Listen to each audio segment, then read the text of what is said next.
Hello, everybody. I'm Howie Hawkins. I was the Green Party and the Socialist Party candidate for president in 2020. And this podcast is called Green Socialist Notes, and it's about continuing to educate and advocate for the eco-socialist program that my running mate Angela Walker and I ran on in 2020. So I think the first thing we need to talk about is this Israeli-Palestinian war. I mean, it's a total catastrophe in Gaza, and there's a lot of violence against Palestinians in the West Bank as well. And I've been saying we need to keep demanding a ceasefire that's permanent and leads to a political process toward resolving the conflict. That seems essential. Ceasefire is just the first step. And I think one of the significant things this week is that Osama Hamdan, who is the senior representative of Hamas in Lebanon, was in an interview and he called for democratic elections as soon as the war ends to establish a legitimate Palestinian government that can negotiate on behalf of the Palestinians. And this is something, I've talked about. There are other Palestinian leaders like Mustafa Barghouti of the Palestinian National Initiative who said the same thing.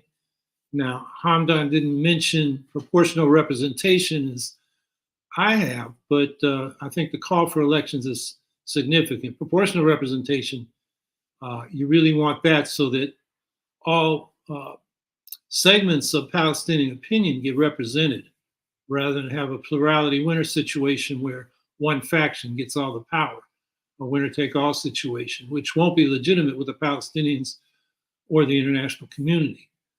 Hamdan also implied that Hamas would settle for a Palestinian state, a two-state solution, which they've not been clear about, probably still aren't clear about, but he did imply that that would be acceptable. Now, the U.S. this week, delayed negotiating over this UN resolution, delayed the humanitarian aid that's so direly needed in Gaza. They spent all week doing that, and then when it came up for a vote, they abstained. It passed 13-0 with 2 abstentions, the other being Russia. And Russia said they had a problem with the resolution leaving Israeli forces in complete control of the delivery of the humanitarian aid. And I've been very critical about Russia for a lot of things, but they were right about that. But both Russia and the U.S. are hypocrites. Russia opposes settler colonialism in Palestine and does it in Ukraine. And the U.S. opposes it in Ukraine and does it or supports Israeli settler colonialism in Palestine. So they're both hypocrites. And rather than calling for a ceasefire, the resolution had weasel words that the U.S. insisted on to create the conditions for a sustainable cessation of hostilities, which means down the road, we'll stop this war. And among the changes the U.S. insisted on was that Israel, and not the UN, will control the aid deliveries. But as Antonio Guterres, the Secretary General of the UN, pointed out, aid delivery requires staff who can work in safety, have the logistical capacity, and will support the resumption of commercial activity so that things can get back to normal with that humanitarian aid. And the UN has a capacity. The Israeli Defense Forces, the IDF, doesn't. And they won't ensure that the aid gets to those who need it while they're conducting a war. So it's very problematic. And the U.S. is still supporting Israel's war nearly unconditionally. Now, we get reports that Biden administration officials are expressing reservations about Israel's overkill in its attack on Hamas that has so many civilian casualties, but they're doing that behind closed doors. And they're doing it because Israel's genocidal assault on Gaza is alienating the whole world from Israel's prime military and diplomatic support of the United States. But, the question is, will the U.S. really push this? And, there's speculation that the Biden administration will, but then you got the problem of Congress. And as Ralph Nader pointed out in his column this week, Biden could break with traditional U.S. policy of unconditional support for Israel and catch hell from Congress, where 90% of the Democrats and Republicans alike would attack him for that. AIPAC and the rest of the Israeli lobby are constantly lobbying Congress. I mean, they have a real operation, and they make lots of large donations to the politicians who then toe their line. So we have to put the pressure on Congress as well as make demands on the Biden administration. And now is a good time because these people are back in their home districts for the holidays. And we need to tell them we want a ceasefire, and then, the U.S. putting the pressure on Israel to get into a peace process. And that, the U.S. has the military and economic leverage over Israel, and that includes BDS measures if necessary to force it into a peace process. And that's, I think, what we got to push. Meanwhile, the death and destruction in Gaza is just so hard to witness.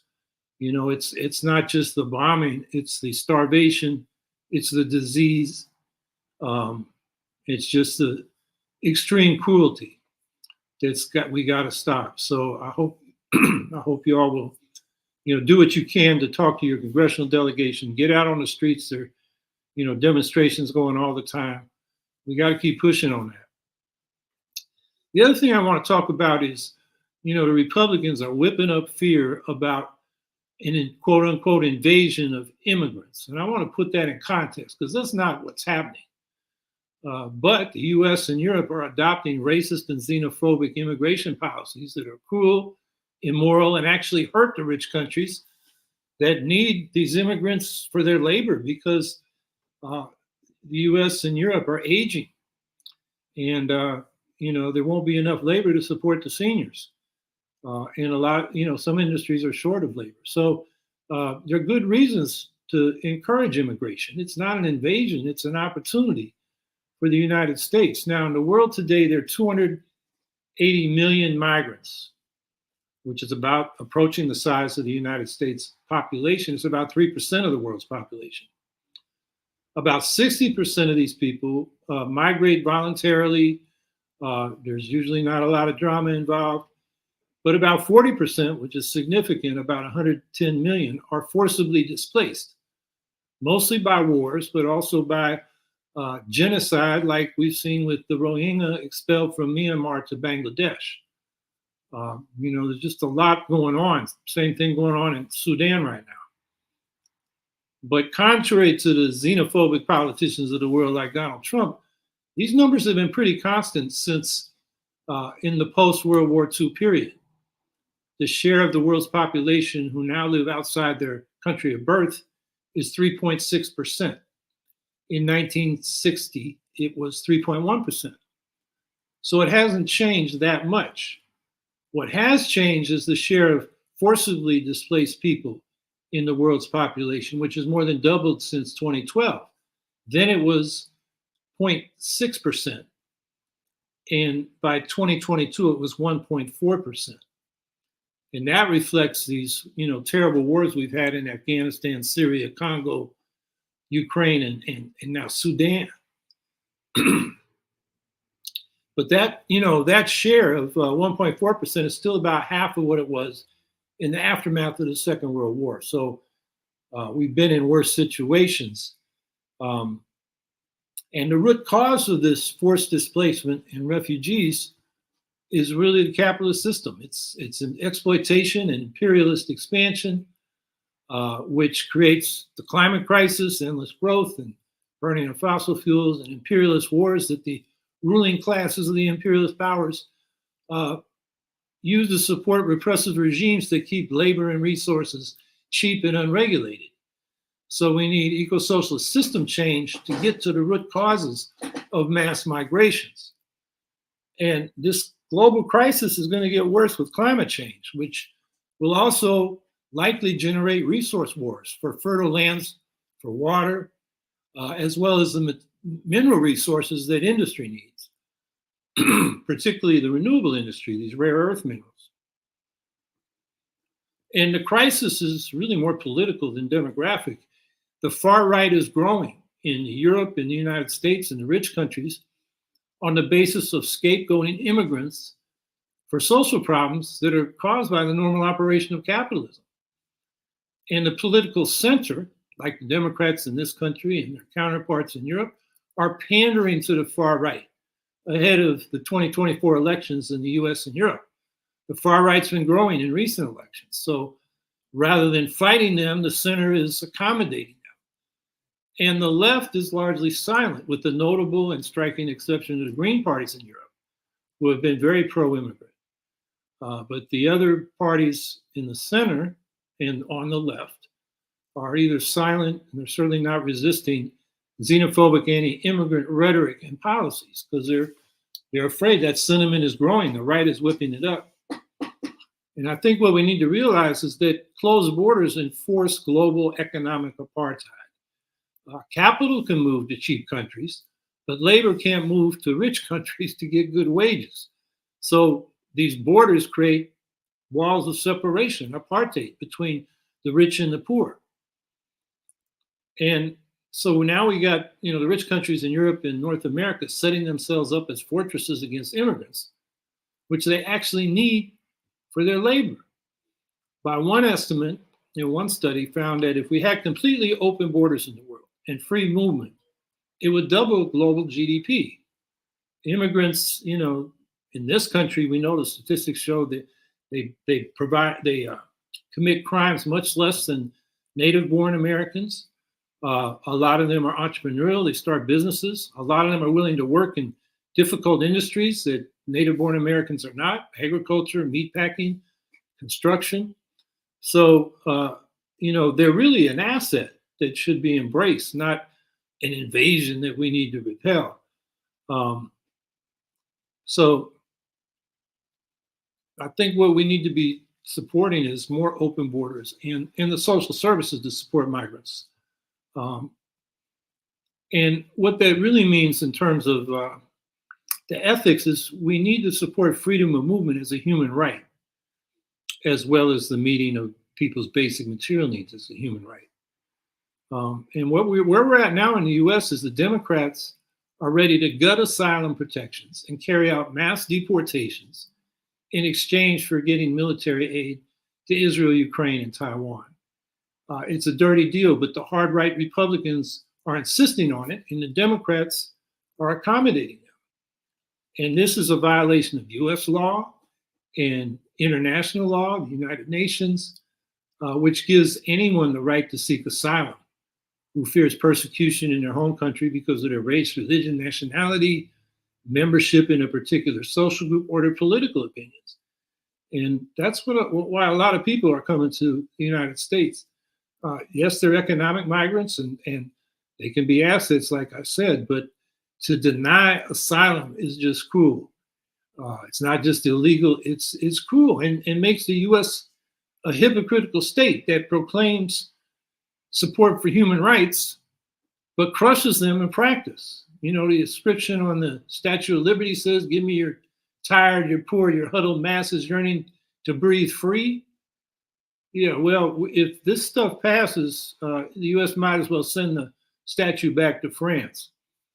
And the US here is setting a bad example for Europe, where they are tightening up their borders. And, it's right to give aid to Ukraine and Taiwan for their self-defense. The aid to Israel is unconscionable as it commits genocide against Palestinians in Gaza. But, linking these things is the problem. And it seems Biden and the Democrats are willing to bow to Republican demands to continue the worst policies, and in some cases expand the worst policies of the Trump administration on immigration. And, as a result of these changes there may pass, immigrant families who have been here for years, even decades, could be rounded up and deported or split up. And those that don't have the documentation will be deported. And what we're doing here, ironically, given what's going on in Israel, Palestine, is we're reviving the same kind of racist exclusionary policies on immigration that denied asylum to Jews fleeing Hitler's Holocaust. I mean, that's really the immorality of these policies. In the EU, they're reducing immigration and increasing deportations. France just adopted an anti-immigrant bill. Britain has this harebrained scheme to deport immigrants to Rwanda. And, Brexit was really all about getting the UK out of the EU's open border policy. It was an anti-immigrant Brexit or exit from the EU. And immigration is, a hot issue in Europe, with many Ukrainians fleeing the Russian invasion, Hong Kongers fleeing China's anti-democratic repression there. So the UK has already paid $300 million to Rwanda to take refugees, but Rwanda only has facilities set up for a few hundred. Denmark is also setting up an agreement with Rwanda, but they hasn't sent any immigrants there. Israel also is planning to deport Sudanese and Eritrean asylum seekers to Rwanda, although their Supreme Court overruled it because Rwanda had not kept their side of the deal. So that could be corrected. So, and what's going on in Rwanda? Well, their leader, Paul Kagame, just wants the money from these deals. Kagame, of course, says he's doing humanitarian and human rights work here, but that's hard to believe given his military has been intervening in the Eastern Democratic Republic of Congo for its mineral and timber resources. And in that conflict, which has been going on for about 30 years, 6 million people have died and 7 million people now are internally displaced. So Rwanda can hardly be described as a free society with a functioning rule of law. There's severe political repression, including arbitrary arrests, a politicized judiciary, and the execution of opponents abroad in the recent past. It's not just Russia that does that. Now, the Democratic Green Party there is opposed to this deal with Britain. Their vice presidential candidate was beheaded in the 2010 election. So they've faced repression. And what the Democratic Green Party of Rwanda is saying is that the rich countries, including the UK, should not shift their international obligation to receive refugees under international law and transfer that responsibility to third countries just because they have the money to influence these countries and enforce their will. And I plan to have the presidential candidate in 2024 of the Green Party in Rwanda. He's a member of Rwanda's parliament. His name is Frank Habineza, on the podcast soon to talk about these issues. Now, he and another member of the Green Party were the first two opposition members to be elected to the parliament in Rwanda since Kagame's Rwanda Patriotic Front took power after the 1994 genocide. So, they are the sole opposition party that has some little bit of power in the Rwandan state, and they're trying to gain more in this election coming up. And the immigration issue is one of the issues on the table in that election. The Europeans are struggling with labor shortages even more than the US is. But instead, the EU is reinforcing its borders with drones and cameras instead of saving lives. So people drowning in the sea. Thousands die each year attempting to reach Europe across the Mediterranean Sea. And just to point to a couple of other places where this is going on, Pakistan is trying to expel 1 million Afghan refugees. Tunisia has been pushing immigrants from sub-Saharan Africa back into the Sahara Desert. So, as I've been saying here, mass migration is a global problem that the right is using to take power by dividing and conquering the popular classes. And the left needs to fight for an alternative based on open borders, providing for migrants' material needs, and ultimately replacing the capitalist system that's at the root of this problem with an eco-socialist alternative. So this is going to become a bigger problem with climate change making areas uninhabitable, We're already seeing that in Africa and the Middle East, and in Central America. I mean, it gets so hot there. I saw one statistic that like 1/3 of Salvadoran farm workers have kidney damage from, dehydration and humidity and heat when they work out in the fields or the plantations. So, um, this is a problem we've got to face and got to come up with a policy, or else we're opening the door to, this right wing, fascistic, xenophobic, you know, power that is growing. And the last thing I'll say before we open this up is, I have been talking a lot on these podcasts about the growing movement for ranked choice voting and proportional representation and why the Greens need to make it a priority. And one indication of its growing support is that journalistic and academic influencers are advocating it more and more. And I just wanted to share two indications of this. One is a Washington Post article that was published on Thursday by Dan Baltz, which lists a lot of the reforms people are fighting for. Not all of them in there I support, like the nonpartisan primaries, top 5, top 4, top 5, go on to a ranked choice general election. I think that's undermines parties' ability to make their own nominations. We can talk more about that if people want. And the other indication is that the journal Democracy just published a special issue on proportional representation that you can read online, and we'll put the link in the chat for that too. It's a symposium called For a Better Democracy, Proportional Representation. So this is an issue, and I think we need to strike while the iron is hot. We've had 27 straight victories on ranked choice voting, ballot initiatives and referendums. And it's going to be on the ballot a lot in many states in 2024. And we need to get it on more states, more cities, and eventually, and hopefully not too long, at the federal level. So I'll stop there and look for your questions and comments.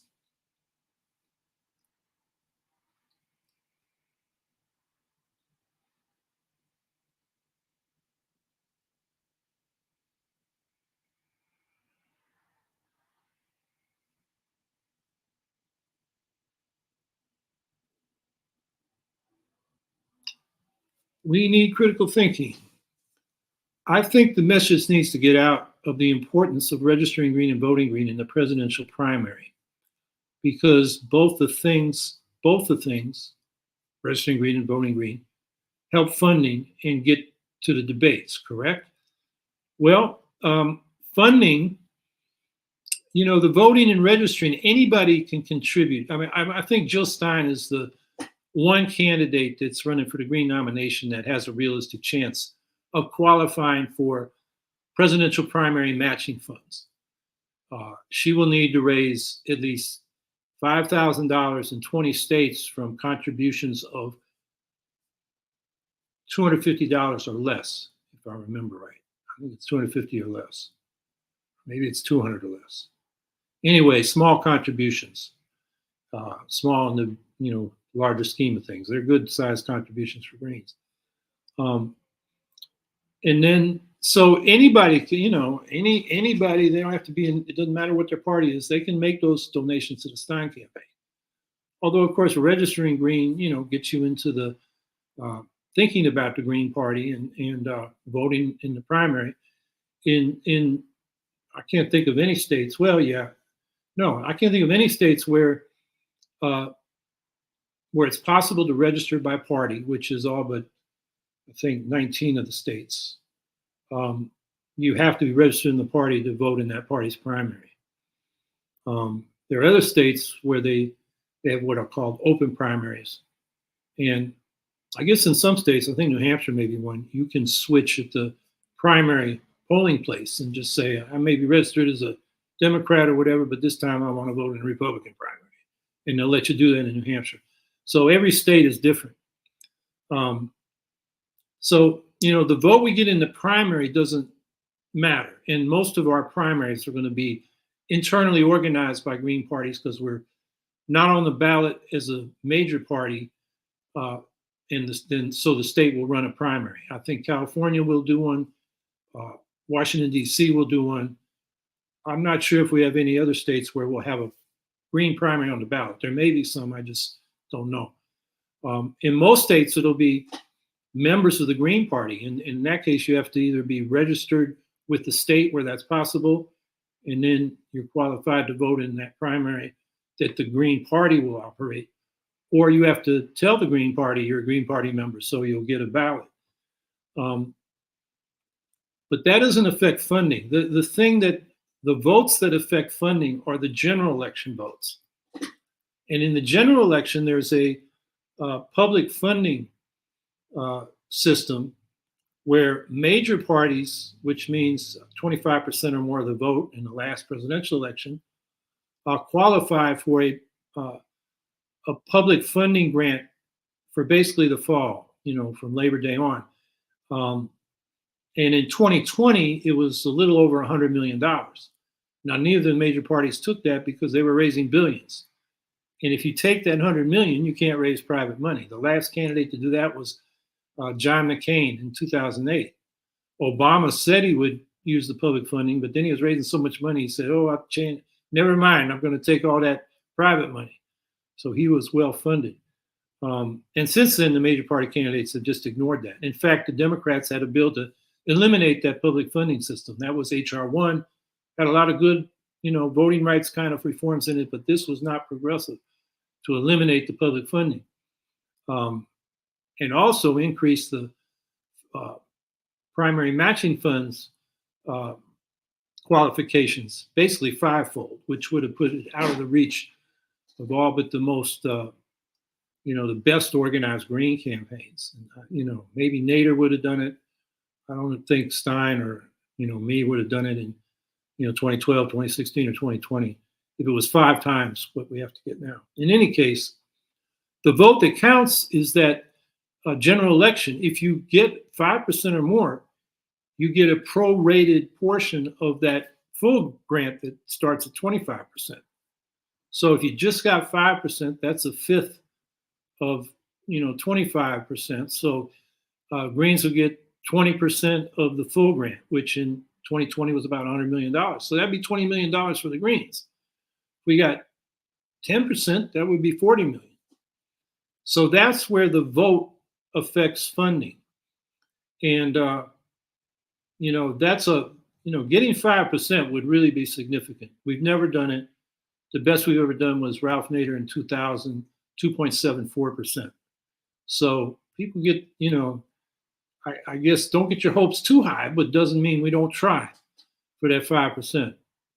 So that's a long-winded answer to say that anybody can contribute to the Green candidate for presidential primary matching funds, and the vote that counts for getting public funding is that general election vote. And if we get 5% or more, we'll get millions of dollars in public funding for the next presidential election.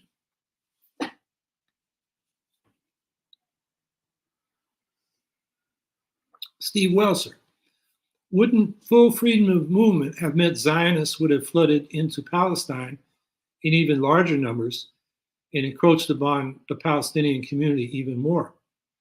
Well, Israel gives Jews full freedom of movement, or they can go into Israel, and they have a special status to enable that. So I don't think it would have increased the number of settlers.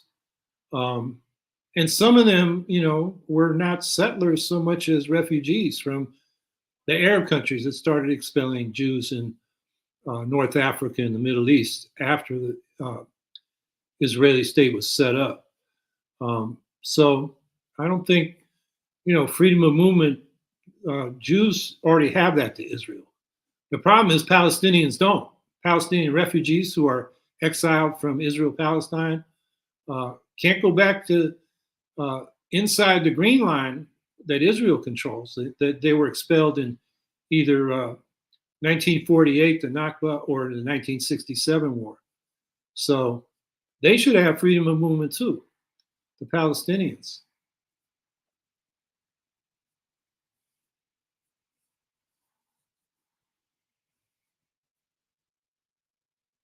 Frankie Lee, Howie, why don't we get our carrier groups out of the Eastern Mediterranean before our troops get killed for nothing?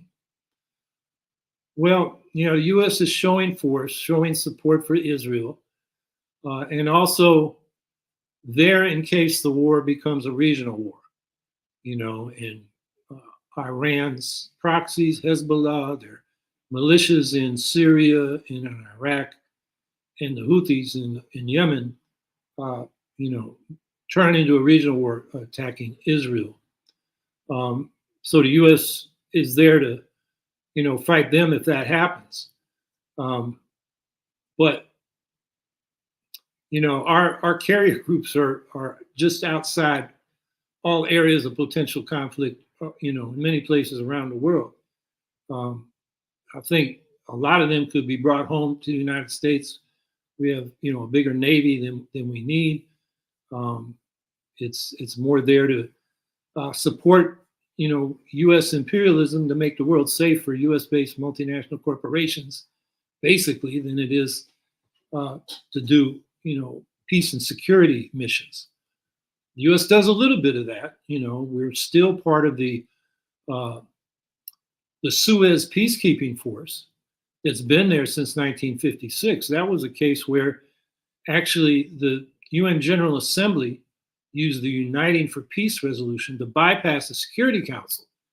Because what happened in 1956 was Israel, Britain, and France invaded Egypt to take control of the Suez Canal.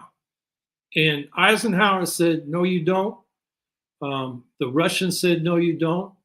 And they couldn't get it through the Security Council, so they took it to the General Assembly, which authorized this peacekeeping force. And, Eisenhower basically told Israel, you want our support, you're going to withdraw. And the same to Britain and France. The U.S. really pulled its weight on that one and stopped that invasion. And the peacekeeping force has been there ever since, and there's a U.S. contingent in it. So that's an example of where, our armed forces can be used for peacekeeping. I would argue, too, that when the Islamic State was committing genocide against the Yazidis, and Iraq asked the U.S. to help save the Yazidis, and what we did was provide intelligence and air support for, it was actually Syrian Kurds who went in there and escorted these people off of Sinjar Mountain, these Yazidis. The Islamic State was killing the men and boys and enslaving the women, as sex slaves and domestic servants. And it was genocide.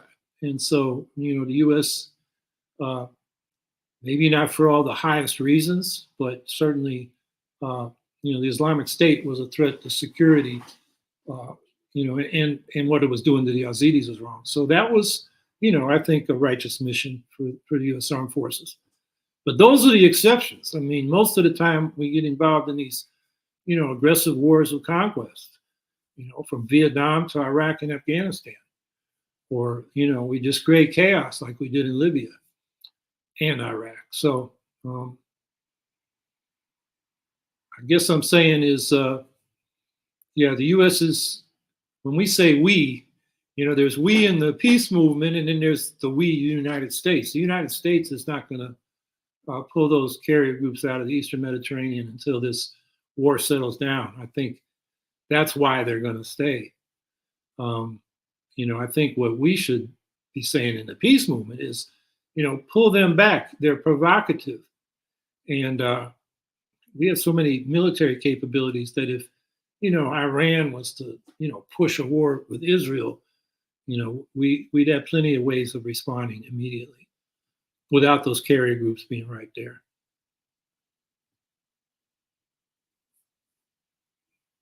We need critical thinking. I heard in 2016, so many people voted for Bernie in some states in the primary that the Greens almost lost their ballot access. It wasn't about the voting. It was about people changing their registration from Green to Democrat so they could vote in the Democratic primary for Bernie Sanders. And California was a party that didn't come real close, but they lost substantial number of people I know we lost some here, right here in Syracuse and in New York. People who said they would come back to the Greens after the primary. Many of them did not. I think the most prominent example of that is Gail McLaughlin, who was the Green mayor of Richmond, California. And she wrote a letter to Greens saying, join me in temporarily becoming a Democrat to vote for Bernie Sanders in the primary, and then we'll go back to the Green Party.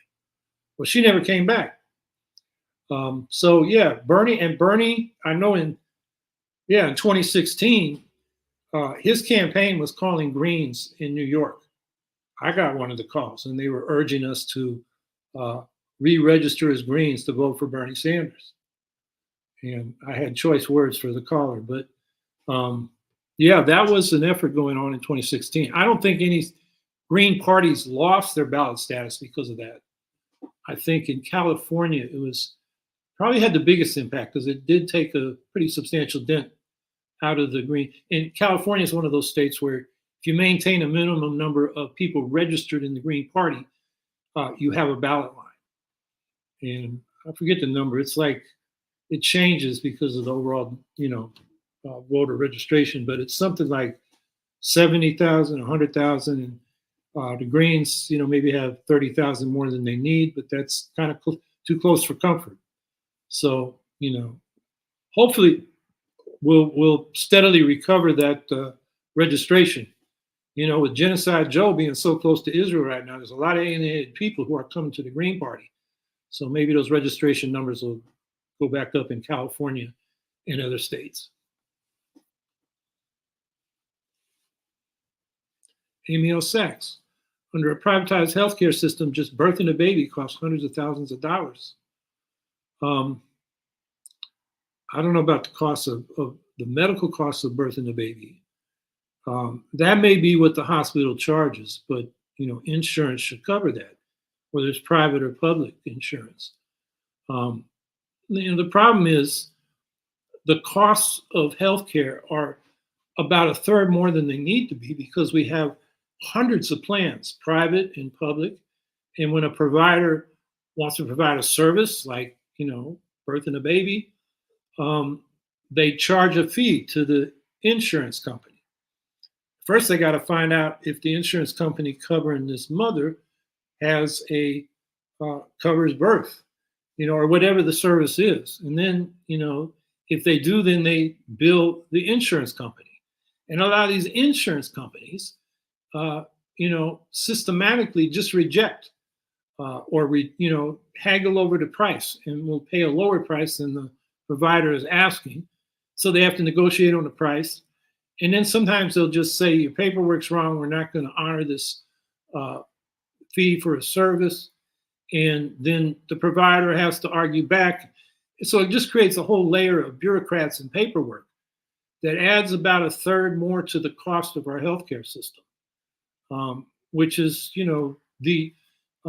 one of the advantages of a single public payer, a single payer system. It's very simple. The system covers, certain services, and there's a price, and that's what the provider asks, and that's what the payer pays.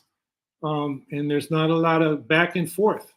So the overhead for Medicare is like 2 or 3%.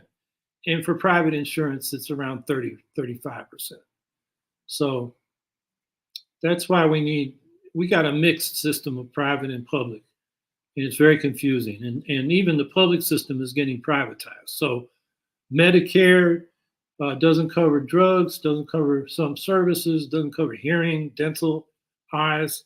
So people buy Medicare Advantage plans, which take over the administration of all services. And they get paid by Medicare, and then they're on their own. And so the hospitals are fighting with the private Medicare Advantage plans to get paid. There's also, you can pay for a Medicare supplement or Medigap, which leaves you in traditional Medicare for the services it covers, but for the others, you buy a Medigap plan, plus it covers the extra 20% that isn't covered by Medicare for most services. So, those are private insurance companies. And then even the VA, which is a, national health service model where the hospitals and the doctors are public public-owned hospitals, publicly employed doctors and nurses and healthcare providers. And even there, they are moving to contract out services. So I forget the number now, but it's a significant percentage, something like a third of all doctor's visits that veterans have are with private healthcare organizations that the VA outsources to. And this is part of the whole neoliberal move.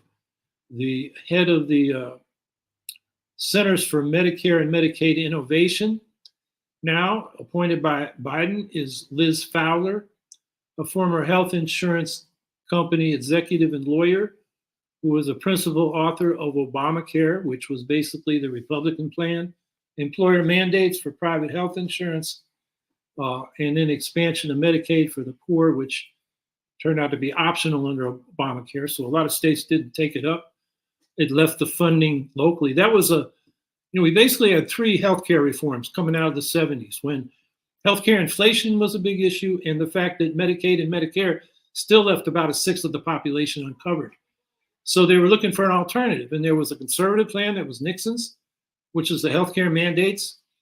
But his expansion of Medicaid, he gave it a new name. They federalized the funding. Now it's a mix between state and federal. So a lot of the conservative states, in the South just said, we're not taking the Medicare expansion offered by Obamacare because it paid all of it for a few years, and then the state had to kick in half like it does with traditional Medicaid.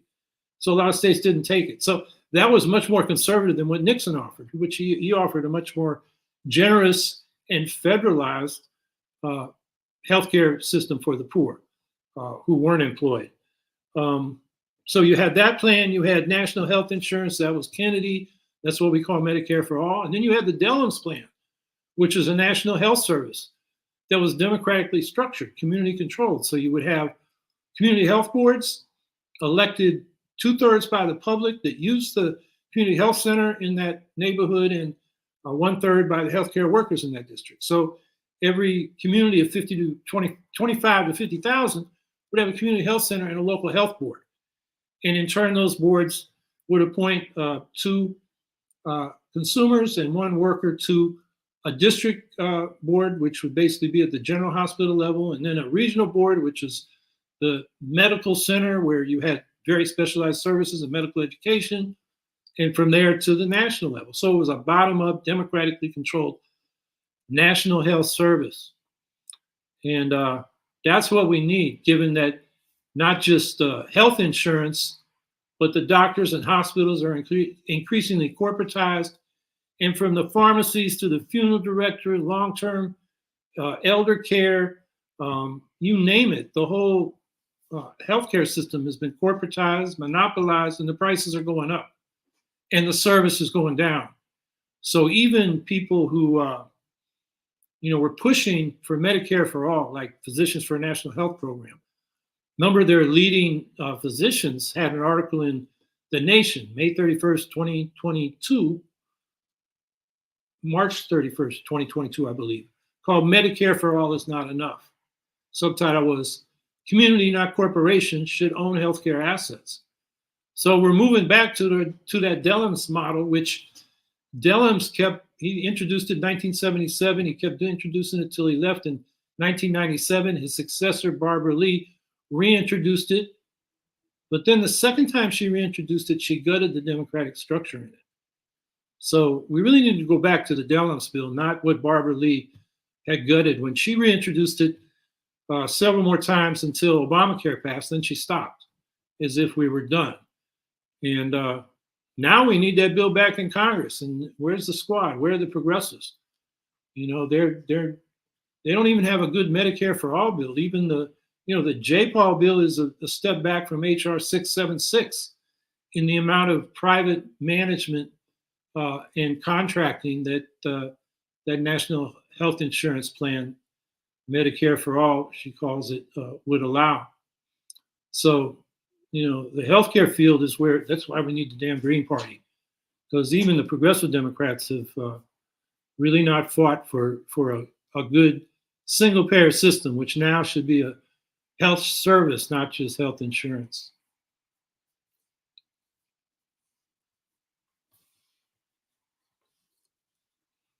Frankie Lee, Howie, shouldn't we be trying to make necessities public instead of private? I think, yeah, in most respects. I mean, let's think about them. What are we talking about? Uh, Healthcare, uh, education, uh, a senior pension, Social Security. Uh, and then I think there are areas, and those should be just, free. You go to school, and that should be expanded to include childcare, preschool, and continuing education, college and continuing education at public institutions. That needs to be expanded. We've talked about how to expand healthcare. And then there are areas like housing, where I don't think we want the whole housing stock to be public, but we do want a great expansion of public housing and improvement of the quality of public housing. So there's enough public housing so that everybody has an option for affordable care, and public housing scales your rent to your ability to pay. And we can make those mixed incomes, so the higher income people help subsidize the lower income people within the project, which makes it much more viable to do public housing. That's what they do in Europe. It doesn't create, concentrated poverty in housing projects. It creates, a mix of people there so that the poor aren't concentrated and segregated. So that's housing. What else? Transportation. I don't think we want to, have the whole car fleet be public, but we do want to expand public transportation. And I would say make intra-city public transit free. It incentivizes people to get on public transit and reduces the need or the incentive to use a personal vehicle. And if we build out a real good intra-city public transportation system that's convenient, it's more convenient than getting in a car, maintaining it. It's expensive. You got to pay for parking. If you can get on convenient public transportation and get to where you need to go quickly and conveniently, that's what we need to be aiming for. So I would say a lot more public ownership in transportation sector, the rails. I think we should socialize the whole railroad system, take the freight rails away from, the Warren Buffetts of the world that own these big railroad companies. And, they're reducing staffing, which is a safety problem, and they're not keeping the rail infrastructure, up in tip-top shape. So that should be public, electrified instead of fossil fueled. And then we need to build high-speed rail between the cities. So that becomes a much more energy and resource efficient way, and often a faster way of getting between cities than getting on a short commuter flight. And I don't think these things will happen unless we have a public transportation corporation, maybe a federated model like the healthcare system I described, where you have, metropolitan transportation authorities, publicly elected, and then they federate at, larger levels to go to the national level. But I don't think that'll happen if it's, the private profit motive in the market. We have what we have now, which is a terrible railroad system. It's deteriorated. We don't have good public transportation. High-speed rail is something that's talked about, but we're basically, public investment is privately owned, these so-called public-private partnerships, where the public pays and the private profits. So yeah, we need a lot more public enterprise and service delivery than we have now. Now, take food. I don't think we want to, put the farmers on collective farms and things like that. I think we need to support them with parity pricing and supply management so they're guaranteed a living income. And then the food distribution system, hopefully a lot of cooperatives between the farmers for the food processing and marketing. And then at the delivery side, hopefully more cooperative grocery stores. But cooperatives are private enterprises. They are just democratic, unlike capitalist corporations. And then, restaurants. I don't want to see, the state providing food. I mean, it would be like, military cafeteria food or, school food in the worst schools.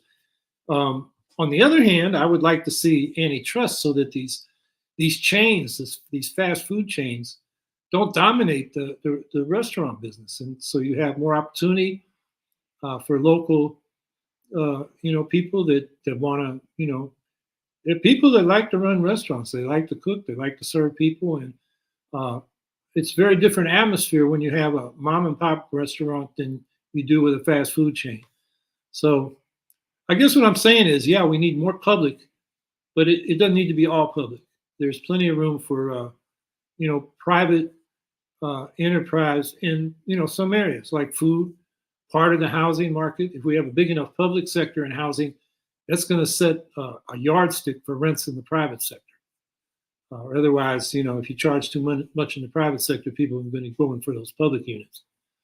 So that will level the prices in the private market. So that's my answer. Steve Welser. Mearsheimer advised Ukrainians not to listen to the siren song of U.S. advice about NATO membership. You disparage his realism. But unrealism has led to the wrecking of the place, as he predicted. Mearsheimer, advised Ukraine and Kazakhstan and Belarus to keep their nuclear weapons. In fact, he said more European countries should have nuclear weapons. This is back in 1994. The Budapest Memorandum is what was the agreement between Ukraine and Kazakhstan and Belarus with Russia, the UK, and the US. And those countries gave up their nukes they inherited from the Soviet Union in return for guarantees from Russia, as well as the UK and US, that their sovereignty and territorial integrity would be protected. And it didn't happen. Mearsheimer is what is called a realist, and he believes that great powers deserve spheres of influence. And his position is that Ukraine is in Russia's spheres of influence. So, that's the way it should be. The Ukrainians, self-determination, their rights are like small countries are out of luck. It's the big powers that rule in their spheres of influence. That's the same kind of position that Kissinger had. And I don't think that's conducive to peace and security, human rights, or democracy. So, the fact is Russia invaded Ukraine, is doing settler colonialism, ethnic cleansing. If you don't agree to take a Russian passport, if you're in an occupied territory, you're in trouble. At best, you'll be denied services. They will take your passport from you so you can't go anywhere. At worst, you'll be detained, tortured, maybe killed, you disappear, or expelled to Russia, which has happened to millions of people, including, we don't know how many children. The Russian leadership, the woman that's in charge of the Children's Bureau, whatever it is, she's under an International Criminal Court warrant for arrest, says they've got 700,000 Ukrainian children. The Ukrainians have the names of 20,000 of them. So we don't know what the real number is, but that's genocide. They call Ukrainian a mongrel language. They don't know how to really speak Russian. They're so disparaging to the Ukrainians. And that's the occupation. But Mearsheimer's fine with that. He wants to, just have a ceasefire and let the Russians keep what they've stolen. And to hell with the people that are getting, repressed inside the occupied territories. So I don't consider Mearsheimer moral or that smart. So, yeah, I disparage his realism.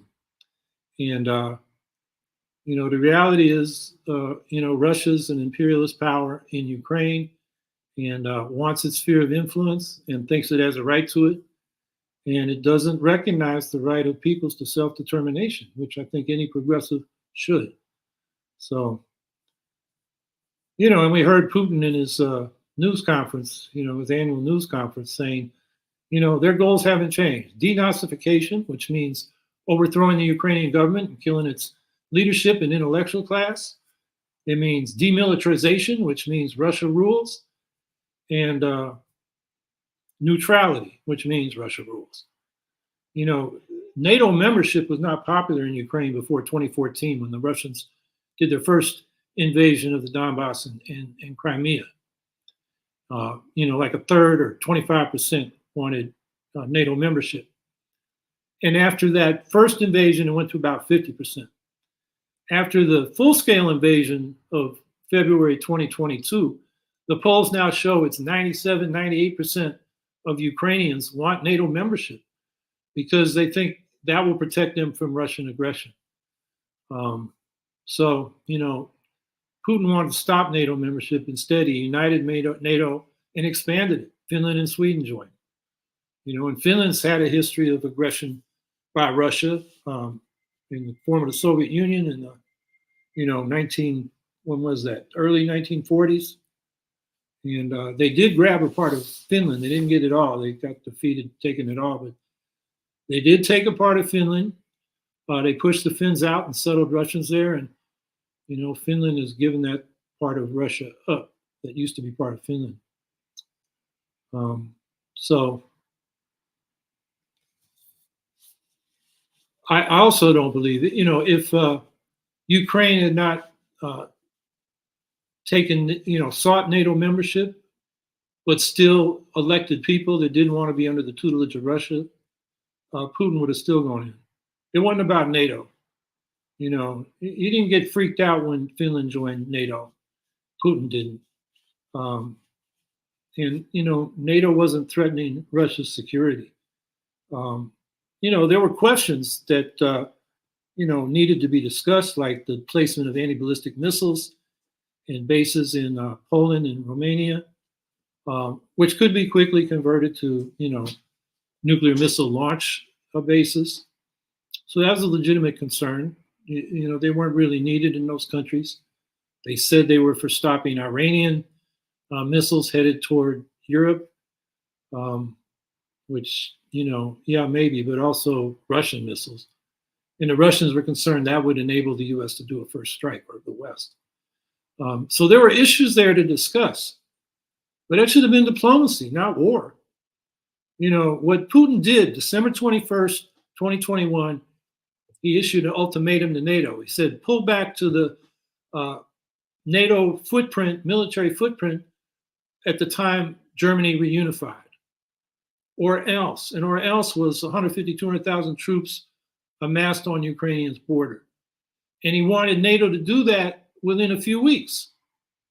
NATO, you know, doesn't move that fast. It was not a serious demand. That was to set up a justification for an invasion that there's a lot of reporting shows, you know, Putin had made up his mind to do it well before that. So, you know, I'm Mearsheimer I'm not a fan of Mearsheimer.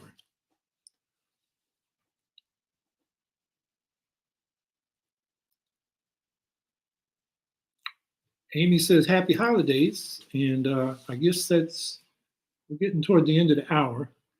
So I don't know if there's another question coming, or that's, nope, there's the banner. Okay. Well, everybody, yes, have a good, happy holiday. You know, get restored and rested and ready to go in the new year, because, you know, we got real issues. You know, whether it's the war in Israel, Palestine, or, you know, we didn't talk about housing. Something I should probably talk about soon. We have a record numbers of homeless. And that's, you know, what this private housing market is producing. And I know that's, you know, wherever we live, that's an issue. There's more people out on these streets, you know, freezing in the winter, begging on the corners. We need to take care of people, and we're not. So a lot of issues. So enjoy the holidays. And I'll be here next Saturday, as far as I know. I know there was some question today whether I'd have the backup, but Anna stepped up for Chris, and thank you, Anna. And so I guess we'll see y'all next week. Have a good week.